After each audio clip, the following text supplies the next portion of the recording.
Olá, turma! Nessa videoaula nós iremos estudar sobre a organização geral da motricidade. E na nossa aula passada, a gente entendeu um pouquinho sobre o processamento dessa geração de uma sequência de movimentos.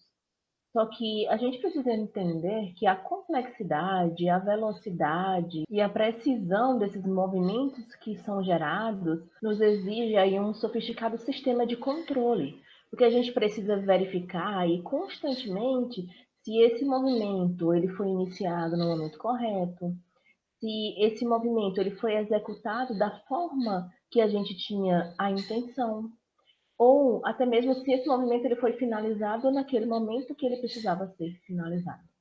E aí que entra o papel dos controladores.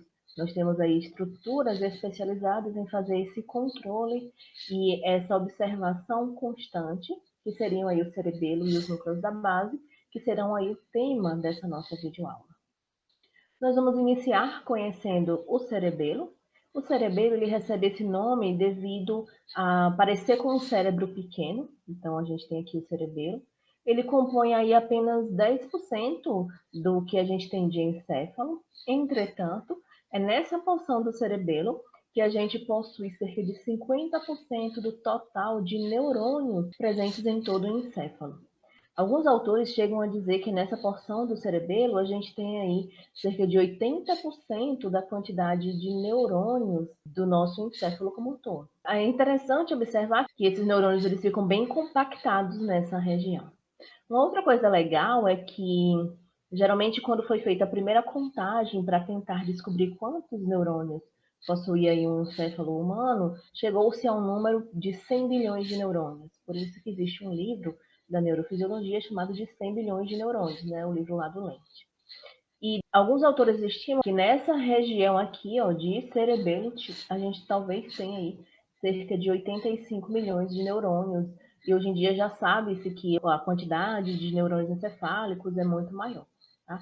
E aí, possivelmente, nessa região de cerebelo, a gente tem aproximadamente 85 milhões, 85, 89, 90 milhões de neurônios nessa região. Então, o cerebelo é uma estrutura que contribui para que os nossos movimentos sejam uniformes e eles sejam coordenados. Então, essa região, ela evoluiu justamente para a nossa coordenação motora. E aí ela se especializou em receber diversas informações, por exemplo, proprioceptivas, de onde é que estão os nossos músculos, onde é que estão os nossos membros, de qual é a força que a gente está fazendo, qual é a velocidade desses movimentos, a própria angulação e tratar essas informações e nos ajudar a fazer os ajustes de movimentação para que a gente, por exemplo, no simples ato de levantar o pé para ajustar um sapato, a gente não caia. A gente não caia, por exemplo, e bata a cabeça, que é o local onde a gente tem o encéfalo, que é o que a gente mais busca proteger dentro do nosso organismo. Então, pensando nas principais funções do cerebelo, a gente pode apontar manutenção do nosso equilíbrio e da nossa postura. Constantemente a gente está ajustando o equilíbrio e postura. Controle do nosso tônus muscular. Lembra que eu falei para vocês sobre a questão do tônus muscular? Isso a gente está modificando o tempo inteiro? Por exemplo, se a gente estiver em sala de aula e eu pegar uma bolinha de isopor e jogar para você segurar, você vai pressupor que aquela bolinha de isopor ela é leve, então você vai tentar pegá-la e os seus músculos eles vão ter uma tensão mais baixa. Por quê? Porque é uma bolinha de isopor.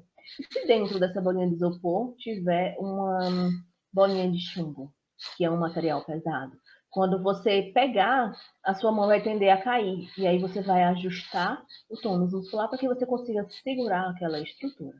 Isso é interessante, porque constantemente a gente está fazendo modificação de tônus muscular e nem percebe. A gente está andando, a gente pega um copo, a gente pega um livro, a gente está fazendo algum tipo de movimento, onde a gente faz esses ajustes e nem percebe. Uma outra coisa interessante seria a participação no planejamento e na coordenação dos nossos movimentos voluntários, checando constantemente o que está acontecendo. E aqui um papel relevante dentro da aprendizagem motora também, executar a atividade motora mais rápido e com menos erros. Isso é muito importante para a gente. Por exemplo, a gente tem uma memória de procedimentos motores, né? Pensa o que é que você aprendeu já de movimentações e que você está recrutando constantemente. Dirigir um carro, andar de bicicleta, tocar algum instrumento musical, tudo isso é memória motora. Pensa nos atletas que estão aí prestes a disputar uma Olimpíada. Eles ficam treinando constantemente para aquele evento, para aquela prova. E essa prática, ela leva à perfeição, né? Aquele ditado que fala assim: quanto mais você pratica algo, mais você tende a reduzir esses erros. Se você reduz esses erros, você tem uma execução, né, de movimentação mais refinada. Então é por isso que a gente observa treinos muito específicos, né? Hoje é o dia do treino lá no futebol de falta. Eles ficam só batendo falta.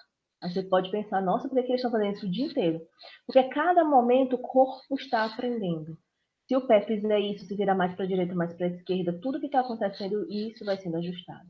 O treino de pênalti. É um treino de lance livre no basquete. Então, para quê, pessoal? Para que a gente possa fazer essa aprendizagem motora. Isso é extremamente relevante. E uma outra informação muito legal em relação ao cerebelo é que esse é um dos locais onde a gente faz o processo de potenciação de longa duração, tá? Que é justamente um processo químico que está na base, ou seja, na gênese dos processos de memória. E é um tipo aí de facilitação sináptica que a gente vai estudar melhor na nossa aula de memória, mas aqui voltando para a parte da motricidade, faz com que a gente tenha a capacidade de criar uma memória motora. Outras coisas legais que o cerebelo nos ajuda.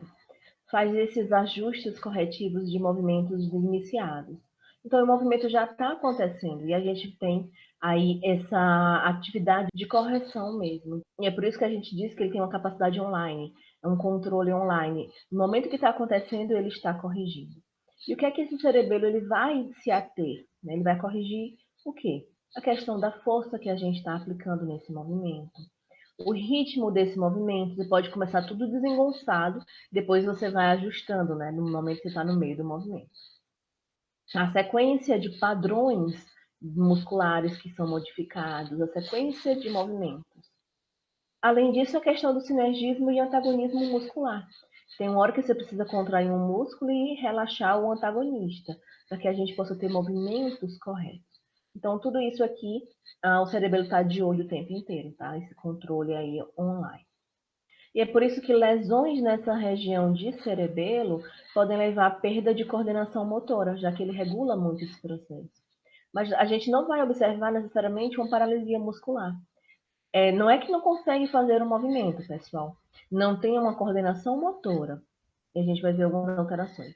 Por exemplo, tem um cesto ali na minha frente, eu pego uma bola e vou jogar e não acerto. Tá? Então eu perco essa questão da coordenação motora. E qual seria a posição anatômica desse cerebelo? Onde é que ele está localizado? O cerebelo ele fica localizado nessa porção dorsal do nosso tronco encefálico, ligado aqui através de estruturas chamadas de pedúnculos, tá? Os pedúnculos cerebelares.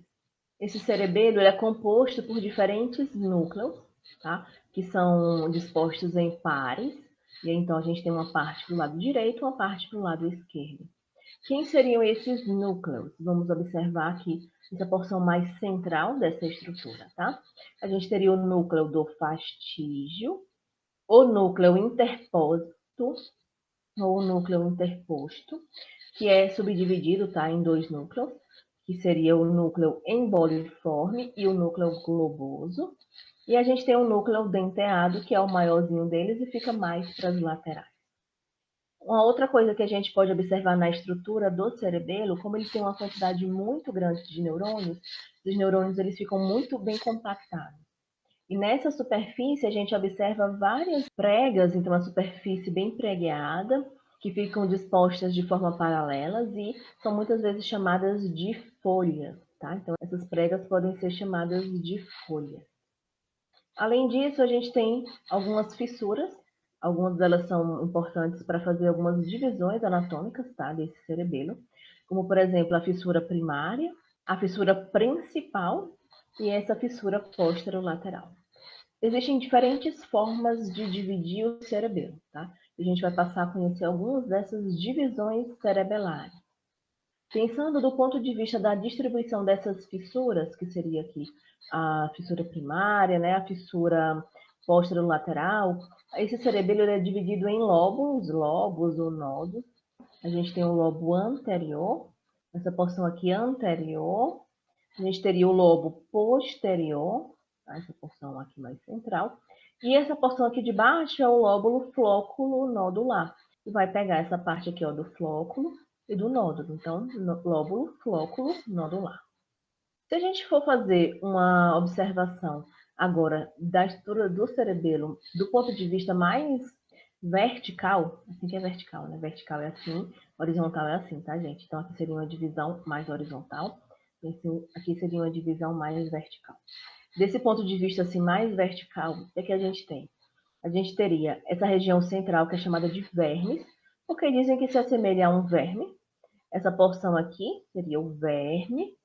Aí a gente tem o paravermes, que seria um hemisfério intermediário ou intermédio, e a gente teria o hemisfério lateral. Então tem o verme ou verme e os hemisférios, que seriam o hemisfério lateral e o hemisfério intermediário ou intermédio.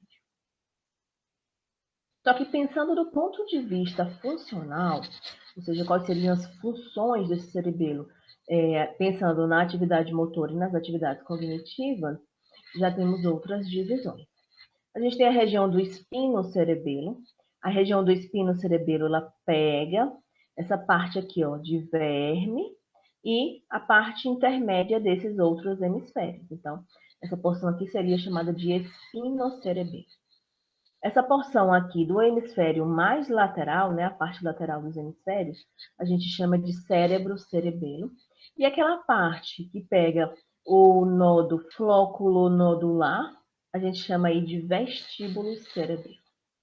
E aí nessa tabela a gente consegue visualizar as várias formas de dividir esse cerebelo, pensando no ponto de vista anatômico, nessa questão transversal e longitudinal, pensando filogeneticamente, evolutivamente, né, as formações dessas regiões e funcionalmente. Vamos começar por esse lobo anterior. O lobo anterior ficaria mais nessa parte aqui, né? O lobo anterior pegaria, anatomicamente falando, longitudinalmente aqui, a zona mediana e a zona intermédia, e corresponde filogeneticamente ao paleocerebelo, e funcionalmente pega praticamente essa parte aqui, ó, de espinocerebelo. Quando a gente pensa no lobo posterior, né, ele pega mais essa parte aqui, pega muito mais as zonas laterais, né, que são maiores. Então, isso aqui seria o neocerebelo, é a parte filogeneticamente mais nova que a gente tem, e funcionalmente é o nosso cérebro cerebelo. E essa parte do lobo, ou lóbulo, ou nódo, flóculo nodular, ela pega as zonas lá do flóculo e do nódulo, e filogeneticamente o nosso arqueocerebelo, que é o mais antigo, nossa estrutura mais antiga dentro aí dessa formação cerebelar. E funcionalmente representa o nosso vestíbulo cerebelo. Então a gente vai observar essa questão mais evolutiva, né? Quando eu falo de evolução, essa questão filogenética, dessa formação aí desse cerebelo. A gente teria o primeiro nível evolutivo, que a gente pode fazer algumas associações com outras espécies. Nesse caso aqui, seriam os vertebrados mais antigos. Então, é por isso que a gente tem essa porção do arqueocerebelo, né, o primeiro, e que corresponde aí à função de vestíbulo cerebelo. E é justamente devido à presença dos canais semicirculares que a gente tem no nosso aparelho vestibular, como a gente estudou em aulas anteriores, que a gente consegue receber muitas informações que nos ajudam a conseguir perceber, por exemplo, a posição da nossa cabeça. Como é que a nossa cabeça está em relação ao nosso centro de massa, né? Que é algo que a gente precisa conservar bastante. Seria essa nossa região encefálica. Essa porção do cerebelo é, então, extremamente importante para a nossa manutenção do equilíbrio e para a gente conseguir fazer essa integração da nossa cabeça com o nosso corpo. Esse seria aí o nosso primeiro nível, né, evolutivo dentro dessa estrutura cerebelar.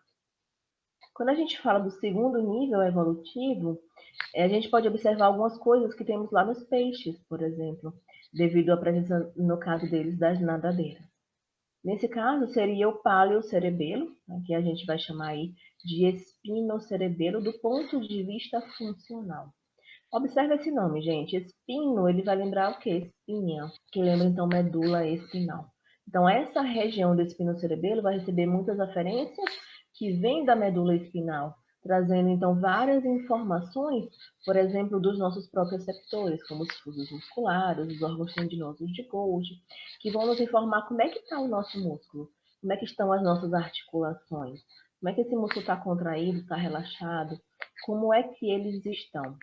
Isso vai nos auxiliar justamente na questão da manutenção do nosso tônus muscular. Então, é essa porção do cerebelo que vai conversar com o córtex e dizer, olha, o músculo está contraindo assim, o músculo não está contraindo assim, e vai ficar mandando, então, essas informações e ajustando essa questão muscular, pensando no tônus. E o terceiro nível evolutivo seria algo que a gente já observa aí em outras espécies de mamíferos, que nós vamos chamar de neocerebelo, que funcionalmente é o nosso cérebro cerebelo. Essa região faz uma grande comunicação do cerebelo com o córtex cerebral, e aí, nesse caso, a gente tem a coordenação dos nossos movimentos voluntários, que são aí aqueles movimentos mais rebuscados, movimentos mais limpos, por isso que essa porção do neocerebelo é aquela porção mais nova, né, pensando do ponto de vista filogenético. E aí a gente observa que a gente tem muitas informações dos movimentos, como é que eles estão sendo realizados nesse momento, e tem essa conversa entre o cerebelo e a parte, né, de córtex cerebral. E aí a gente fala agora de aferências do cerebelo. Quais são as informações que chegam no cerebelo? Chegam as mesmas aferências para todas as porções do cerebelo? Não, a gente tem diferença no que é que vai chegar de informação para o cérebro do cerebelo, para o espino cerebelo, para o vestíbulo cerebelo. Mas antes disso, vamos localizar aqui, ó, lobo posterior, lobo anterior, lobo flóculo nodular, tá? Aquela primeira divisão que a gente fez. Essa porção está mais deslocada aqui para facilitar o entendimento da imagem, tá, pessoal? E aí a gente vai verificar que as aferências que chegam nessas diferentes regiões são aferências específicas. Por exemplo, vamos começar analisando essa questão do cérebro cerebelo. Essa porção aqui que fica mais para o lobo posterior, né, mais para esse hemisfério lateral. A aferência que entra nessa região vem muito de regiões de córtex associativo, passa pelos núcleos pontinos e chega nessa região de cérebro cerebelo. Quando a gente pensa nessa porção de espino cerebelo, nós observamos aferências provenientes de receptores somatosensoriais presentes aí nos membros, também de córtex motor, passam aqui por esses núcleos espinocerebelares e pontinos, tá? Mais para essa porção intermediária, enquanto que outras informações provenientes aí de receptores somatosensoriais do tronco, informações visuais, auditivas, elas vêm via espinocerebelares e vias vestibulocerebelares e pontos cerebelares, passam por esses núcleos espinocerebelares e entram nessa região aqui mais do verme, né, mais central do espino cerebelo. E quando a gente pensa no vestíbulo cerebelo, nós temos várias informações provenientes de receptores somatosensoriais, de pescoço, informação da região dos labirintos, informações visuais, que passam por vias vestíbulo-cerebelares, passam pelos núcleos vestibulares e chegam aí nessa região do vestíbulo cerebelo. Pensando nas aferências que são diferentes, então as referências provavelmente também são diferentes, e de fato isso acontece. No caso aqui, a gente vai observar os núcleos, né? Núcleo denteado, o núcleo interpósito e aqui o núcleo fastígio. Observando as referências que temos para essa região do cérebro cerebelo, a principal coisa é enviar informações para o tálamo ventrolateral.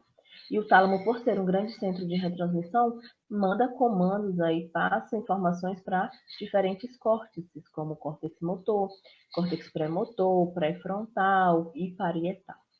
Além disso, algumas informações também são repassadas para o núcleo rubro e núcleos reticulares, que vão comandar interneurônios lá na região de medula espinal, na oliva inferior e outros núcleos do tronco encefálico. E aí, nesse caso, a gente observa um controle maior dos movimentos, né, que são mais complexos, aí, que são movimentos também delicados, refinados.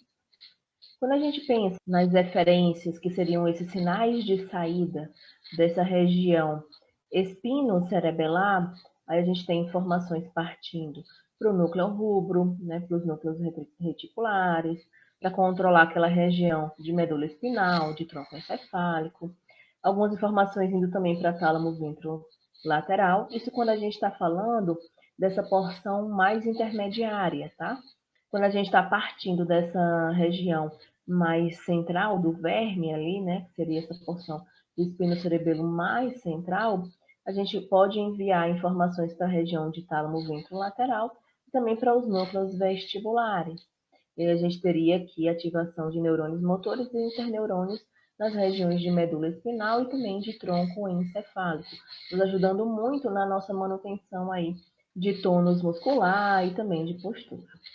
E essa região aqui do vestíbulo cerebelo, a gente teria eferências partindo daqui, com direção aos núcleos vestibulares, para nos ajudar muito aí na nossa questão de equilíbrio. Então, a gente teria aqui um papel central do núcleo denteado na questão dos ajustes dos movimentos complexos, esse núcleo interpósito ou interposto, essa questão de ajuste de tônus muscular, essa questão de ajuste de postura, né? E o núcleo fastígio também, essa questão de movimentação, de locomoção e de ajustes posturais. E o cerebelo consegue fazer esse controle todo, pessoal, porque ele tem na sua estrutura diferentes tipos celulares que fazem esses cruzamentos de informação. Vamos então conhecer as células desse nosso córtex cerebelar. Vamos ver como é que é a estrutura desse córtex cerebelar. Então, a gente tem aqui a parte de substância branca, e aqui a gente teria a camada, né, mais interna, que seria essa camada granular. A gente teria a camada de células de Purkinje e a camada molecular. E aí é legal porque essas três camadas do córtex cerebelar, elas possuem tipos distintos de neurônios e, consequentemente, realizam aí diferentes procedimentos. Essa camada granular é a camada mais profunda, tá? E é esse ponto aqui que é a nossa principal zona de aferências, ou seja, os sinais de entrada, eles chegam nessa região. Nessa porção aqui, a gente tem um dos tipos celulares, né, que são muito importantes para fazer aferência para o cerebelo, que seriam essas fibras musgosas. E essas terminações aqui dessas fibras musgosas, elas excitam outras células, como por exemplo a célula granular e essa célula aqui de Golgi, em regiões sinápticas que são chamadas de glomérulos cerebelares. Como a gente pode observar nessa imagem que foi ampliada. Então, eu tenho aqui a fibra musgosa e aqui eu tenho a célula granular e também aqui essa célula de Golgi. Já essa camada de células de Purkinje é uma única camada onde a gente vai observar a presença dos corpos celulares dessas células de Purkinje, que são células que têm uma grande ramificação dendrítica, tá? Só que essa ramificação dendrítica, ela segue em direção a essa camada molecular. E é essa porção de eferência do cerebelo. Então, os sinais de saída são por essa região aqui da camada de células de Purkinje. E é interessante que essas fibras de Purkinje, elas são inibitórias, elas liberam neurotransmissor GABA.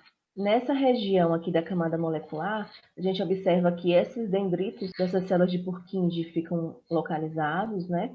E a gente observa várias outras interações que podem acontecer nessa região com a célula de Purkinje, por exemplo, através das fibras chamadas de fibras trepadeiras, que recebem esse nome justamente porque elas podem se emaranhar nessa região de corpo celular e principalmente nessa região de dendrito aqui dessas células de Purkinje e fazer então uma modulação da sua atividade.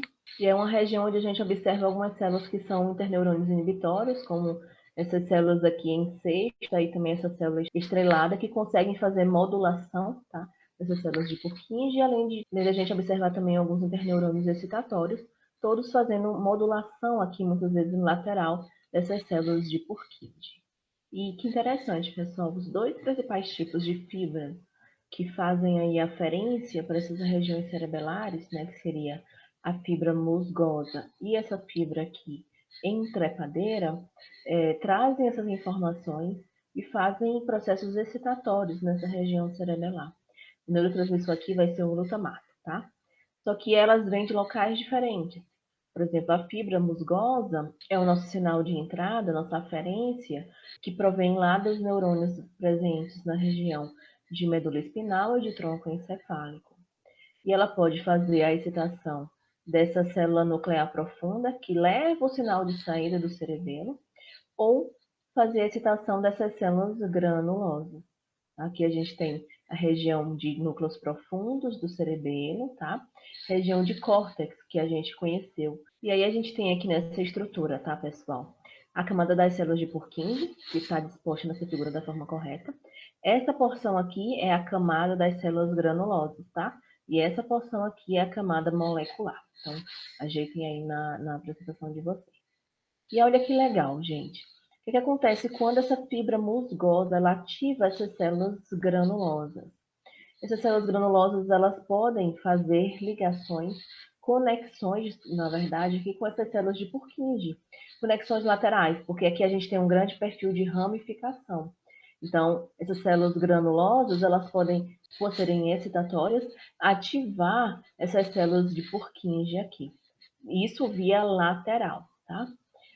Já no caso dessas fibras em trepadeira, elas vão receber essas aferências, né, provenientes principalmente da região de oliva inferior, e aí conduzem essas informações vindas da periferia e também de regiões corticais, podem fazer a excitação e ativação dessa célula nuclear profunda, que leva esse sinal de saída, ou ativar essas células de Purkinje. Lembra que essas fibras elas ficam se emaranhando aqui nessas regiões, né, das células de Purkinje, seja nos dendritos ou seja no corpo celular.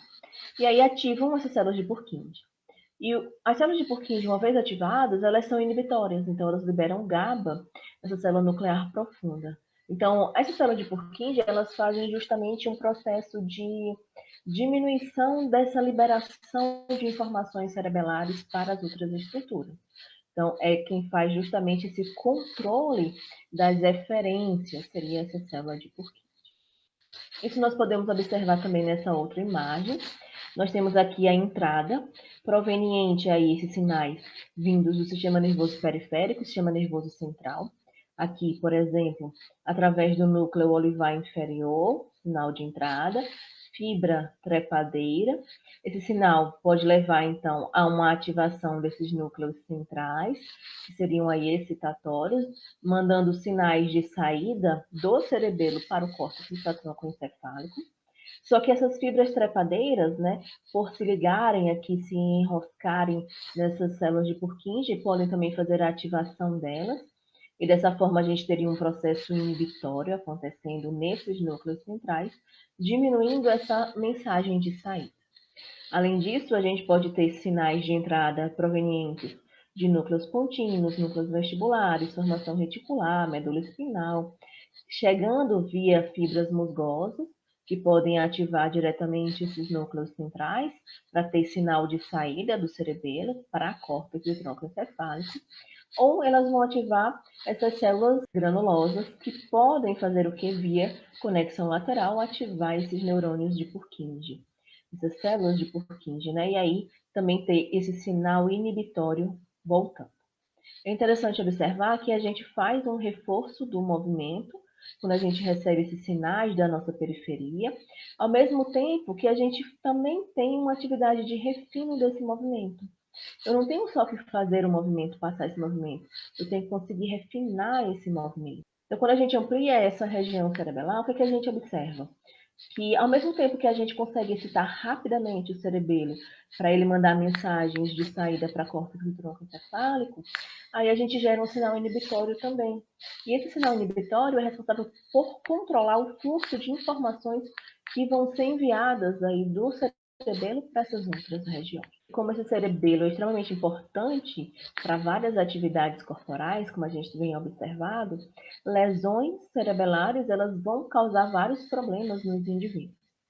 Por exemplo, quando a gente observa essa porção de vestíbulo cerebelo, né? A gente tem uma grande aferência chegando nessa região de vestíbulo cerebelo a partir dos núcleos vestibulares, do nosso aparelho vestibular.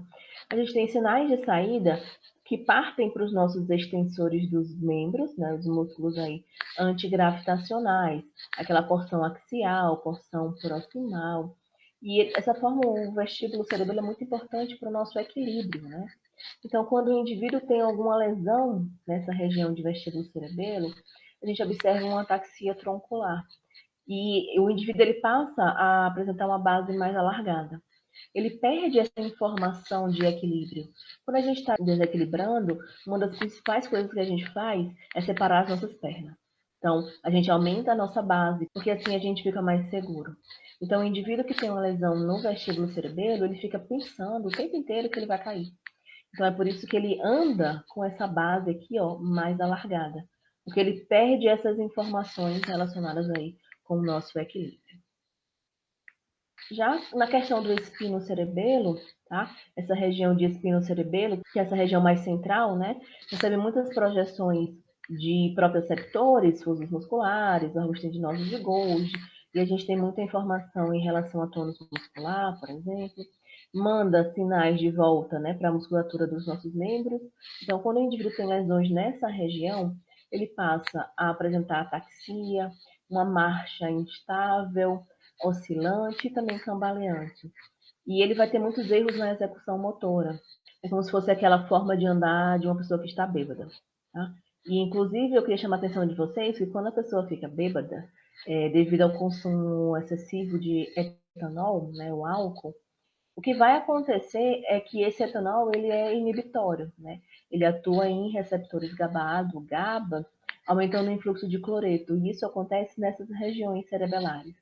E aí o indivíduo perde informações referentes justamente a fusos musculares, a sua localização, e é por isso que ele fica andando aí com essa marcha oscilante e cambaleante. E essa questão do cérebro cerebelo está muito mais envolvido, pessoal, com os movimentos complexos. Né? Então, um indivíduo que tem lesões nessa região, ele vai ter ataxia, redução de tônus muscular e vai ter muitos distúrbios de planejamento motor. Ele vai ter muita dificuldade de fazer movimentos aí que são mais planejados, porque a gente perde aquela conexão com áreas de planejamento motor, como a área motora suplementar e o córtex pré-motor. E aí ele pode apresentar tremor de intenção, dismetria e disdiadococinosia. Vou mostrar para vocês o que é que seria isso, né? Ataxia, gente, seria justamente essa incoordenação motora. Então, você tenta fazer movimentos ao mesmo tempo. Por exemplo, eu estou tentando fazer esses movimentos bilaterais, tá? E eu estou fazendo ao mesmo tempo. Não estou com incoordenação motora. Eu acho que não, né? E aí, quando o indivíduo tem uma lesão, nesse caso aqui, uma lesão cerebelar esquerda, o que a gente observou é uma mão, ela vai, e a outra, ela vai também, mas ela tem um retardo, tá? Então, existe um retardo nesse movimento, então você vai passar a apresentar uma incoordenação motora. A dismetria é um erro de direção, tá? Então, seria erro nos movimentos de alcance. Então, imagina que o indivíduo ele tem que tocar nesse ponto aqui. E aí a gente consegue, né, fazer um movimento sequencial. O indivíduo que tem a dismetria, ele não consegue fazer isso. Então, imagina, se eu pedir para vocês fazerem um exercício, toca no ponto do seu nariz e vai para frente. Você consegue fazer esse tipo de movimento, né? Você vai fazendo, eu vou fazer só por causa da câmera, tá? Aí você vai tocando e vai fazendo. Se você fechar o seu olho, você vai continuar fazendo esse movimento da mesma forma que você estava fazendo, tá? Uma pessoa que tem a dismetria, ela não consegue. Quando ela não está vendo, por exemplo, ela erra a direção. Então, estava fazendo assim, fechou o olho, vai fazer para a lateral. Ela vai apresentar um grande erro de direção dos seus movimentos. E a disdiadococinesia é a dificuldade de realizar movimentos rápidos e que sejam alternados. Lembra daquela brincadeira, né, que a gente fazia quando a gente é criança, aquele negócio babalu, aí faz assim e tal, aí vai fazendo, brincando assim? Esses movimentos, eles são movimentos bem complexos. Se a gente parar para observar o que a gente vem estudando na aula anterior e nessa aula aqui, são movimentos bem complexos para o nosso organismo fazer. E aí, eles são movimentos rápidos e alternados. Essa pessoa com essa alteração no cérebro cerebelo não vai conseguir fazer esses movimentos alternados, tá? Que seria algo normal e aqui seria algo anormal. Não consegue realizar esses tipos de movimentos. Então, nós observamos que o cerebelo é extremamente importante para auxiliar no nosso equilíbrio corporal. E esse equilíbrio ele é muito integrado lá com o nosso sistema vestibular, como a gente observou em aulas anteriores.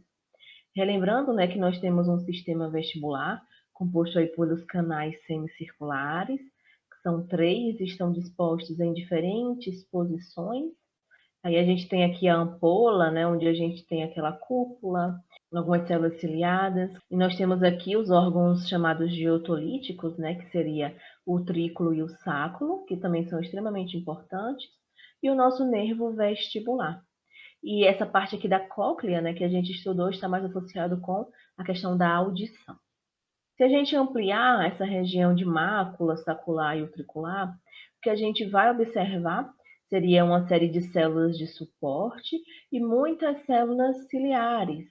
Aí a gente tem aqui uma camada gelatinosa e aqui a presença das estatocônias, também chamadas de otólitos, que seriam aquelas pedrinhas de carbonato de cálcio que vão se movimentando e modificando essa estrutura, né, das células ciliadas. Isso modifica o processo lá de transdução de informações que vão sendo passadas pelo nervo vestibular para ser integrado no sistema nervoso central. E aqui a gente pode observar que o sáculo e o trículo eles têm disposições diferentes. Isso é muito importante porque nos auxiliam a entender o momento onde a gente está em pé, o momento onde a gente está deitado, justamente devido a essa diferença estrutural nesses locais.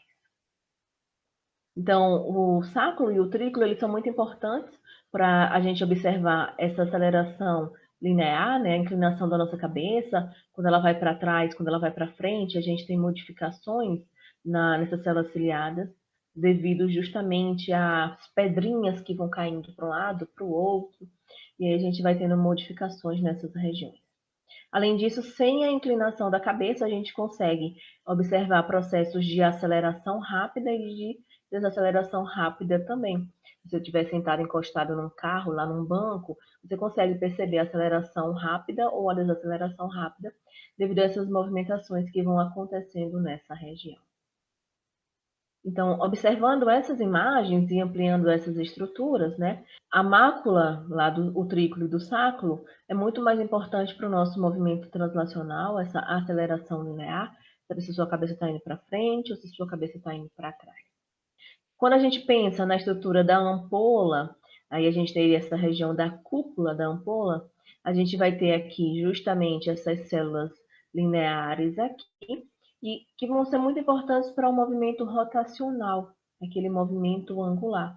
Se a minha cabeça vai para a direita ou se a minha cabeça vai para a esquerda, qual é a movimentação que a gente está fazendo, né? Para um lado, para o outro. Isso a gente pode visualizar nessa imagem, onde a gente tem uma cabeça aqui parada, né? E depois virando para a esquerda e virando para a direita. Como é que a gente sabe que a gente está girando para a esquerda ou para a direita? Quando a gente faz esse tipo de movimentação, a gente tem a endolinfa, né, se movimentando nessa região e aí fazendo um aumento de sinais sendo enviados por essas células ciliares para um lado e diminuição para o outro lado. Então, a gente tem um aumento na geração de potenciais de ação para um determinado local e diminuição no outro. Então, dessa forma é que o nosso organismo consegue interpretar se a gente está virando para a direita ou para a esquerda. E aí aqui a gente observa, né, a bailarina fazendo esses movimentos de rodopiar. E o que é que acontece nesse local? A gente teria essa movimentação de endolinfa, que é extremamente importante para sinalizar o que está acontecendo.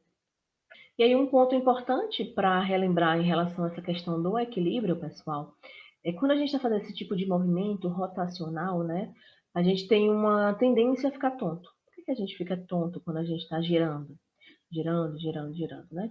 Porque, gente, a gente tem essa movimentação de endolinfa que vai acontecendo. E a gente tem essa mudança na cúpula, nas células ciliares. E aí imagina que você para. No momento que você para, a endolinfa continua girando. Então, nesse momento, a gente tem uma informação conflitante no nosso organismo. Porque o nosso sistema nervoso central, ele pega informações de vários sentidos, né? Então, se você parar para pensar no ponto de vista da visão, a gente está visualizando algo parado e o sinal que está chegando lá do seu sistema vestibular é de que você está em movimentação. E aí isso dá um tilt lá no sistema nervoso central, tá? Ele fica sem entender, porque ele está recebendo sinais antagônicos, um está dizendo que está parado, outro está dizendo que está girando. E o que é que vai acontecer? O indivíduo sente tontura, sente náusea, dor de cabeça, dá um desconforto, né? Porque a gente tem uma dificuldade de entender o que é que a gente vai interpretar. É esse estímulo visual ou é esse estímulo do sistema vestibular?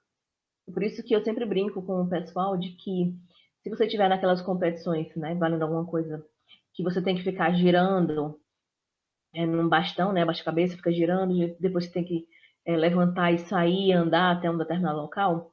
O ideal é que você mantenha os seus olhos abertos enquanto você está girando. Por quê? Porque a informação visual ela vai ser de que você está girando. Se você fecha o olho, você perde essa aferência visual. Então, parece que não está chegando nada, e do nada chega algo parado. Se você estiver girando, girando, girando e vendo que você está girando, a informação que vai chegar no seu sistema vestibular é que você está girando do ponto de vista visual e do ponto de vista vestibular. Quando você parar, seu cérebro ainda vai estar interpretando que você estava girando. Então, existe uma tendência, tá, gente? Uma tendência a pessoa ficar menos desequilibrada quando isso acontece. Para relembrar aqui um ponto específico em relação à questão de sinalização, né? Aqui a gente conseguiria observar algumas células ciliadas, e aí a gente tem os estereocílios, né? Aqui a gente tem eles em tamanhos diferentes, sendo um maior, e aí a gente teria alguns filamentos de ligação entre eles. Nessas estruturas aqui, a gente tem canais de potássio. Esses canais de potássio, eles podem ser abertos tonicamente. Na verdade, aqui no repouso, cerca de 10% desses canais iônicos para potássio, eles estão abertos, e aí a gente tem um sinal tônico sendo enviado para esse neurônio sensorial, né? E é interessante observar que, nesse caso, a gente tem um fluxo de potássio. Por quê?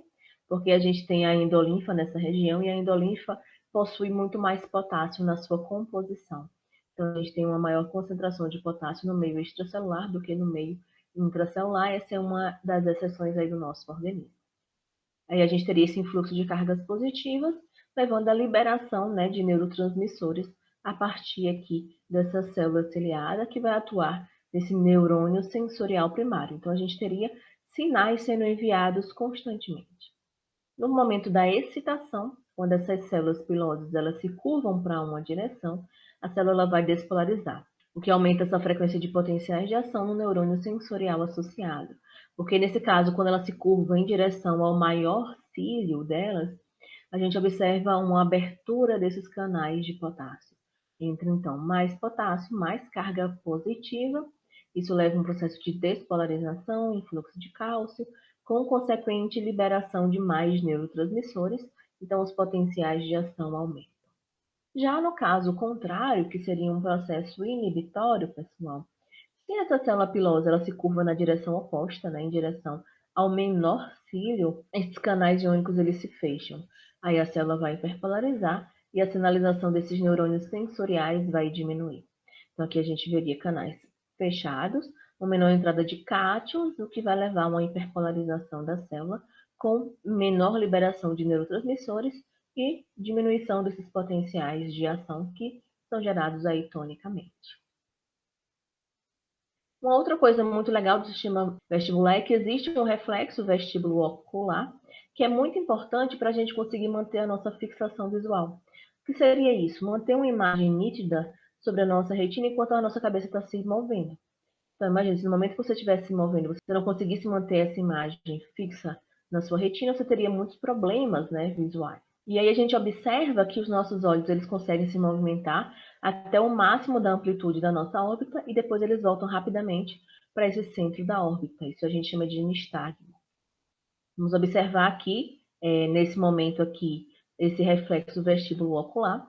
A gente tem um examinador, tá? E a gente tem aqui a linha de visão dessa pessoa, os olhos dela e a linha de visão que ela teria. Aí imagina que essa pessoa modifica rapidamente aqui a cabeça da paciente, tá? Uma virada bem rápida. Observe que os olhos eles permanecem fixos no alvo. Se a sua cabeça se vira, o seu olho ele se vira nessa direção. Se ele soltar rapidamente, os olhos eles vão voltar rapidamente também para essa linha central. Isso aí é chamado de reflexo vestíbulo ocular. E nesse caso, o que é que a gente observa, pessoal? Que a gente manda muitas informações provenientes lá da região de labirinto, né, do nosso sistema vestibular, tanto para a região de tronco encefálico, como também para a região de cerebelo. E aí a gente tem uma série de sinais que vão sendo enviados para controlar o quê? Os nervos óculo-motor, troclear e abducente. Lembram desses nervos que a gente estudou? Eles controlam o quê? Os músculos esqueléticos, né? Os músculos ali esqueléticos que são extraoculares, que vão justamente mexer na posição dos olhos. Então, é isso que faz aí, então, a gente conseguir movimentar rapidamente esses olhos em direção ao movimento da cabeça, porque a gente está fazendo justamente uma integração vestibular e ocular. Tá? E é dessa forma que a gente consegue manter essa focalização visual, que é praticamente aí um ato reflexo. Bom, para a gente fechar essa parte de equilíbrio, observem essa imagem. Imaginem você aí numa situação de estar no ônibus, né, tendo que se equilibrar. Dentro de um ônibus em movimento, você estando em pé, tá? Como não cair?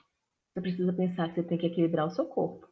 O ônibus está em movimento, hora vai para um lado, hora vai para o outro, e você vai se ajustando constantemente.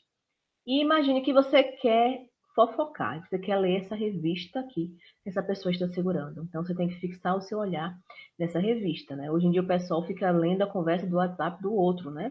Aí você fica fixo naquele local ali. Então imaginem, dentro de tudo que a gente vem estudando dentro da motricidade, o quanto a gente tem de processos para que isso tudo aconteça. Então, nesse caso, a gente tem uma atividade extensora da musculatura dos músculos inferiores e da coluna, garantida pela ação dos nossos próprios sectores. A gente precisa evitar a queda enquanto esse ônibus oscila, alternando ali o peso do corpo entre uma perna e outra perna constantemente. E a gente tem esse reflexo do nistálimo, né? Esse reflexo vestíbulo ocular, para facilitar, então, com que essas imagens elas consigam ficar nítidas sobre a nossa retina, enquanto a nossa cabeça ela oscila junto com o movimento desse ônibus. Então, é uma série de movimentos que a gente vai fazendo aí e que a gente nem percebe. E as outras estruturas que são muito importantes para a motricidade, que são controladoras, são aqui os núcleos da base. Quais seriam as principais funções desses núcleos da base? Bom, primeiro, eles não funcionam por si só, tá? Eles trabalham em conjunto, possuem aí uma íntima associação com o córtex cerebelar e também com o nosso trato córtico-espinal. É interessante observar que esses núcleos da base, eles nos auxiliam muito no início e na finalização desses movimentos. Por exemplo, o córtex, ele vai comunicar que quer iniciar um movimento, e aí ele vai falar para os núcleos da base. E aí, vocês podem me ajudar? E aí os núcleos da base, eles vão desinibir determinadas regiões que vão auxiliar nesse início de movimentação ou na finalização dessa movimentação. Então, eles têm um papel meio que de facilitação desse tipo de movimentação. Eles controlam e ajustam padrões motores complexos também. São muito importantes nesse fator. Vamos conhecer quem seriam esses núcleos da base que estão envolvidos no processo de motricidade, tá, pessoal? Existem outros núcleos da base, mas a gente vai focar aqui em conhecer as estruturas voltadas para a motricidade. Então, a gente tem alguns desses núcleos presentes na região telencefálica, tá? Como, por exemplo, o núcleo caudado aqui, o putame e o globo pálido, seja a sua porção externa ou interna. Existem algumas estruturas desses núcleos da base que estão localizadas em posições diacefálicas, como aqui o núcleo subtalâmico, e outros estão aí na posição mesencefálica, como a substância negra. Nessa imagem aqui em cima, a gente consegue observar o núcleo caudado e o putame ou putamen, que compõem o que a gente chama de corpo estriado ou apenas estriado. Então, a gente tem o núcleo caudado e o putame, que compõem o estriado ou corpo estriado. Nós temos o globo pálido, o segmento externo e o segmento interno. Eles recebem esse nome porque tem uma tonalidade um pouco mais pálida em relação aos outros núcleos da base. Nós temos aqui o núcleo subtalâmico e a substância negra, que fica nessa porção mais mesencefálica. E existem vários circuitos de conexão nessa região. É relevante observar que essa porção de núcleo caudado e putame representam os locais de entrada de informações nos núcleos da base. Então, as aferências, elas chegam nessa porção do núcleo caudado e do putame, enquanto que as eferências, né, elas saem desses núcleos da base a partir de dois locais, que seria aqui na região do globo pálido no segmento interno, e na substância negra na porção reticulada, na parte reticulada dessa substância negra. Esses núcleos da base são muito importantes também quando a gente tem esses movimentos que vão sendo ajustados, por exemplo. bater um martelo em um prego, você pode ir ajustando o movimento para fazer ele mais corretamente. Recortar algumas coisas também, jogar uma bola numa cesta. Então, você vai ajustando esses movimentos e os núcleos da base também auxiliam bastante nesse processo. Nós vamos conhecer agora os circuitos, tá? O circuito do Putami, ele é mais envolvido na execução subconsciente dos padrões aprendidos de movimento. Então, a gente aprende uma série de movimentos e isso fica no nosso subconsciente. A gente nem percebe que a gente sabe fazer esse tipo de movimentação. E isso está associado justamente com esse circuito do Putami. Esse circuito inicia com os sinais saindo de regiões como córtex pré-frontal, córtex pré-motor, área motora suplementar, córtex motor primário, né? E aí chegando aqui nessa região do Putami. Desse ponto aqui do Putami, a gente pode observar que alguns sinais podem ser enviados para o globo pálido na porção externa e daqui para a região de subtálamo, núcleo subtalâmico, para depois ser enviado para o tálamo, e o tálamo faz a retransmissão para as regiões corticais, né? Para córtex motor primário, para córtex pré-motor, por exemplo. Já outros sinais que chegam nessa região do Putami são enviados aqui, ó, diretamente para essa região do globo pálido na porção interna, e daqui eles podem partir para a substância negra, que depois manda sinais para a região de tálamo, ou pode partir diretamente dessa porção do globo pálido na porção interna, né, para o tálamo, e daqui o tálamo faz esses sinais de retransmissão para as regiões corticais. Então, a gente teria esse tipo de circuito acontecendo. A gente vai observar em uma outra imagem, um outro esquema aí que eu trouxe para vocês, vai ficar mais fácil de compreender. Então, pensando nesse circuito do Putami, se existirem algumas lesões em determinados pontos, a gente vai ter algumas problemáticas associadas. Por exemplo, lesões no globo pálido, principalmente no globo pálido na porção interna, que é aquela que faz o sinal de saída. Isso gera o que a gente chama de atetose, tá? Que seriam essas séries aqui ó, de contrações espontâneas, principalmente nas regiões mais distais, como por exemplo mão, braço, face. Então vocês conseguem observar essas alterações acontecendo. É interessante porque o globo pálido não é a parte que faz os sinais de saída e se comunica com o tálamo. Esse globo pálido, ele faz uma coisa interessante, ele faz a inibição do tálamo. E aí o tálamo, estando inibido, ele não manda sinais para o córtex motor. Então o córtex motor não vai ficar ativado.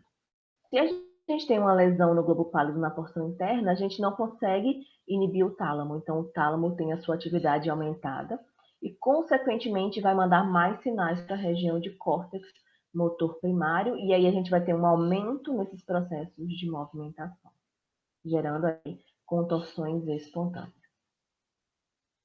Lesões na região de subtálamo ou núcleo subtalâmico levam ao desenvolvimento do hemibalismo, como vocês podem observar, que é a geração de movimentos súbitos e em blocos, e geralmente pega muito mais essa porção de membros inferiores, tá? Se esse núcleo subtalâmico está lesionado, consequentemente não consegue aumentar a atividade do globo pálido na porção interna e da substância negra na parte reticulada, e dessa forma o tálamo ele não vai ficar inibido por essas outras estruturas, e aí o tálamo fica ativado e, consequentemente, a gente observa também uma maior atividade de córtex motor primário. E a gente também tem lesões na região direta do putame, no ponto de entrada dessas informações. E aí isso é chamado de coreia, tá? Existem vários tipos distintos que levam a movimentos rápidos e de curta extensão, tá? Que vocês podem observar com esse menino tem movimentos na face, movimentos em membros, em mãos, em pernas, são movimentos distintos. E é interessante porque o putame é justamente logo o ponto de entrada dessas informações, que precisam ser processadas para depois a gente ter o sinal de saída. Então, nos núcleos da base, eles perdem esse controle dos processos de iniciação e finalização de movimento.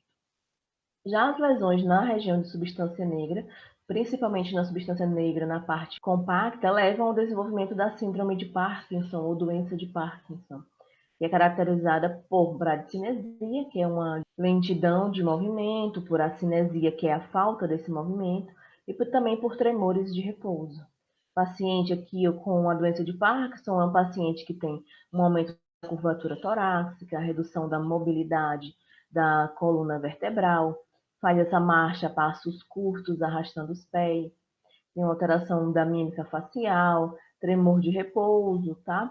Rigidez muscular e semiflexão desses joelhos, que faz com que muitas vezes eles caiam. E a gente vai observar que nesse caso aqui existe uma neurodegeneração, e aí os neurônios que são afetados nessa região da substância negra da parte compacta são os neurônios dopaminérgicos, porque a gente vai observar que a dopamina ela tem tudo a ver com o movimento. Tá? A dopamina é o principal neurotransmissor envolvido com a movimentação. E a gente vai conhecer essa participação tão importante da dopamina mais para frente nessa nossa aula.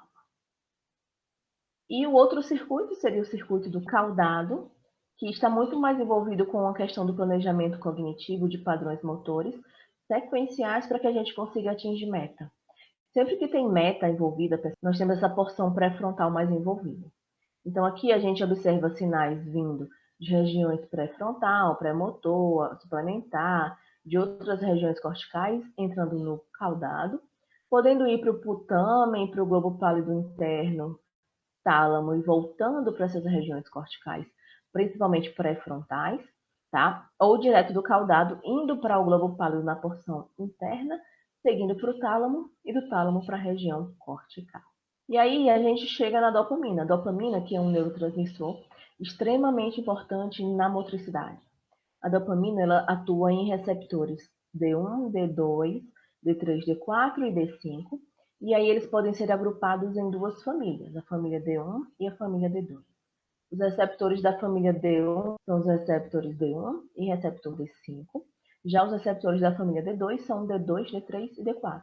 Ou seja, as extremidades são pertencentes aqui à família D1 e o meio, né, 2, 3 e 4, são pertencentes à família D2.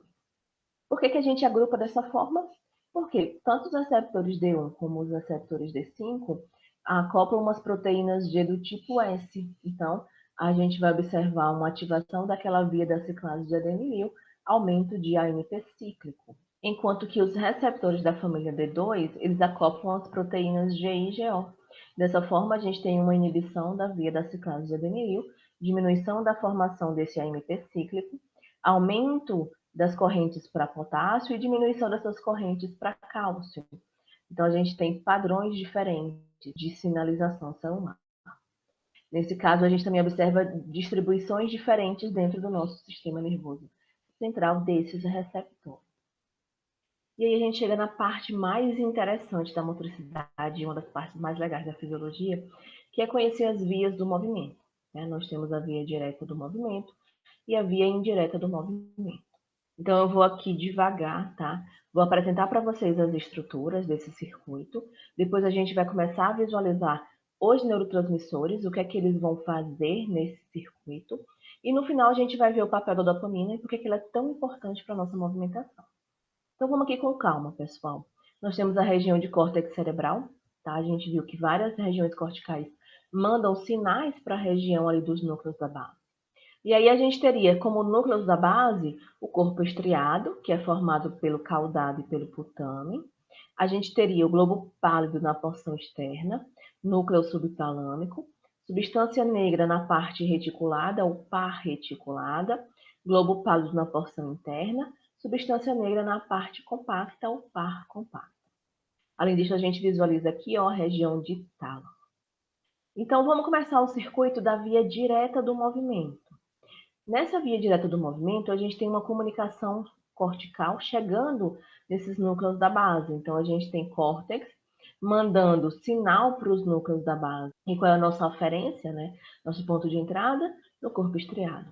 Então, o córtex, ele manda essas projeções glutamatérgicas, ou seja, são projeções excitatórias para essa região do corpo estriado.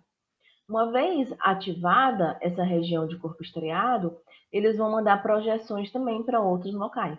No caso dessa via direta do movimento, a gente observa uma projeção GABAérgica que vai chegar nessas regiões da substância negra na porção reticulada e no globo pálido na porção interna.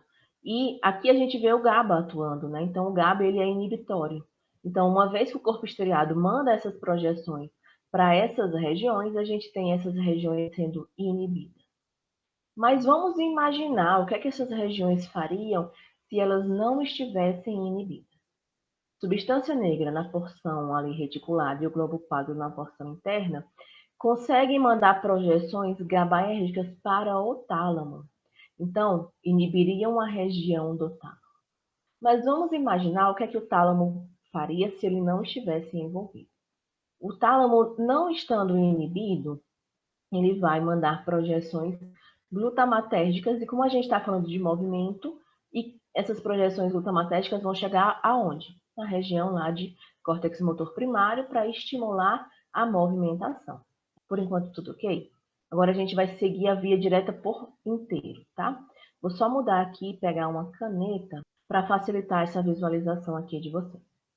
Córtex cerebral manda sinais de entrada para o corpo estriado. Corpo estriado, ele manda projeções GABAérgicas para as regiões da substância negra na porção reticulada e do globo pálido na porção interna. Então, essa porção aqui, essas porções, na verdade, ficam inibidas. Se elas ficam inibidas, a gente não vai jogar o GABA nessa região talâmica. Então, o tálamo ele vai ficar com a sua atividade aumentada. Lembra, gente, a inibição e de uma inibição me dá uma excitação. E aí essa região do tálamo fica ativada.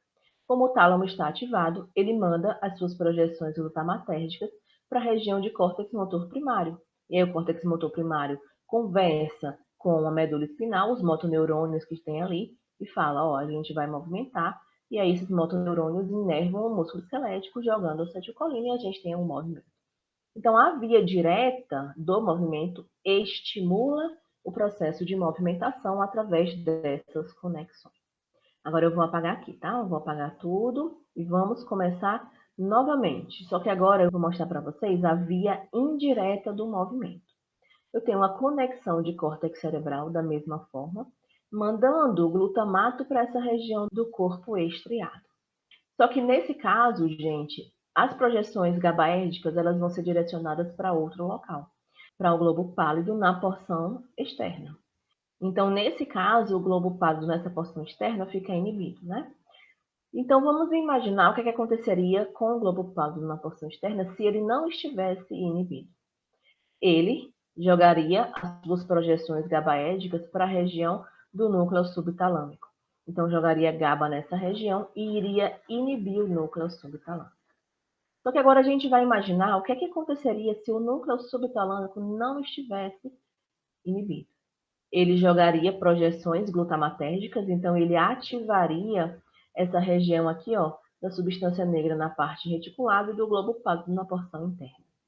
E aí, nesse caso, o trajeto seria semelhante, né? Essas regiões jogam GABA no tálamo e inibem o tálamo.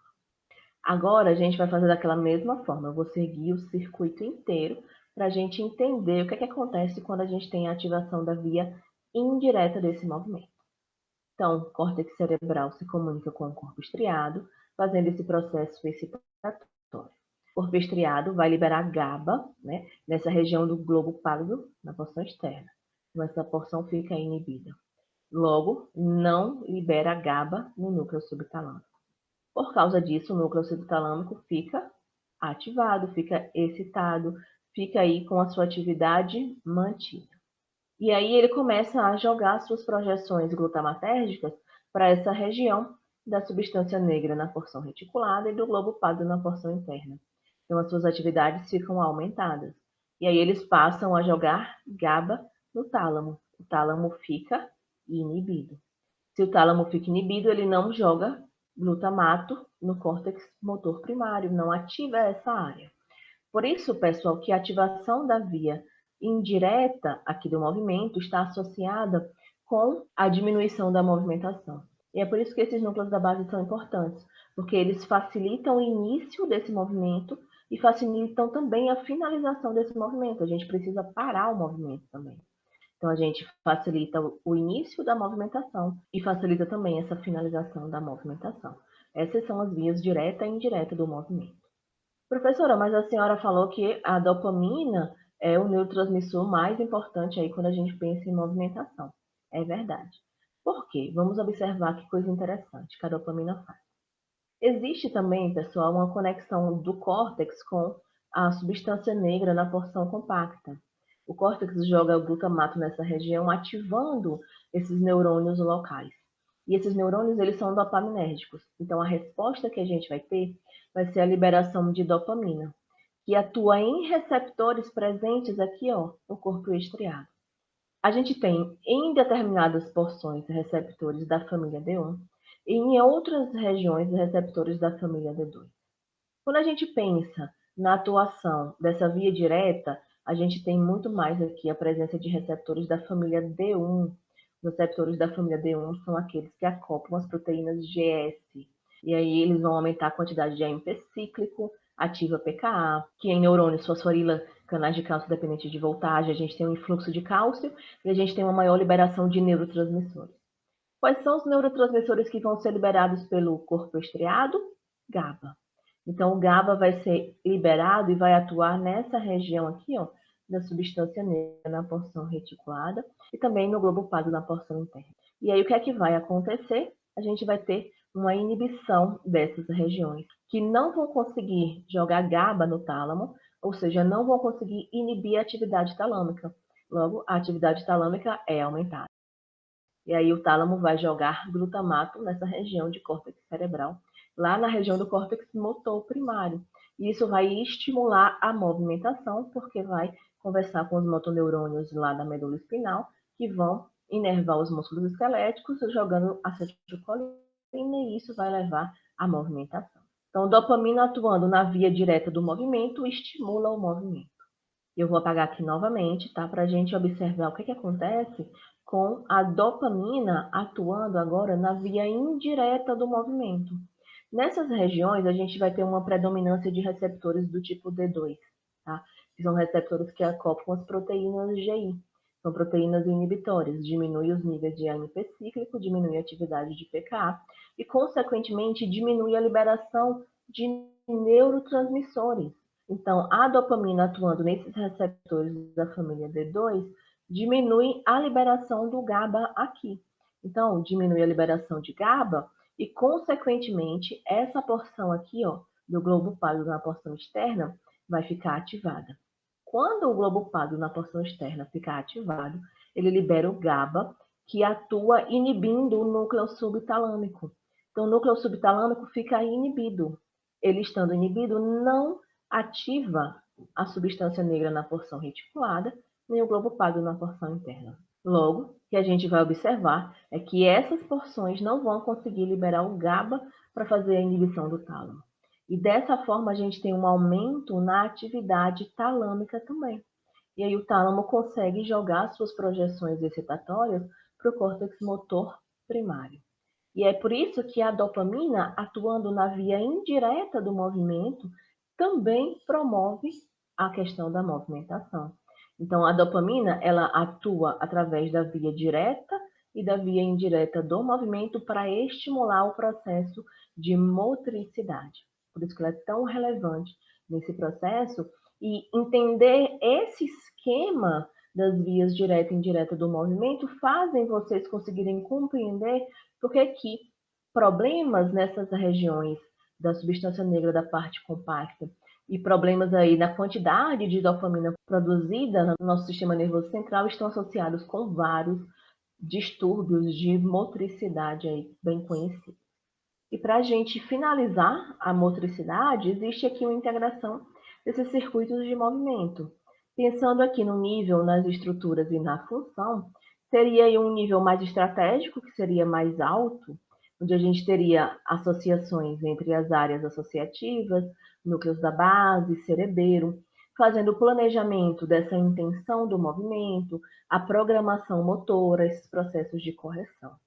Nós teríamos um nível mais tático, que seria intermediário, onde a gente tem córtex motor primário e cerebelo atuando, iniciação dessa programação motora, marcação de tempo, sequência temporal e espacial, correções de erros durante o processo de execução do movimento.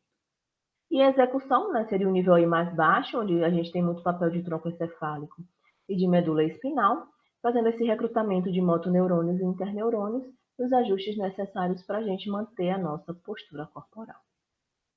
E a última integração desse nível, né, organizacional, onde a gente tem efetores, ordenadores, controladores e planejadores, a gente observa córtex cerebral, córtex motor, a gente tem uma conversa muito grande desse córtex cerebral com os núcleos da base para fazer essa facilitação da movimentação de início e finalização.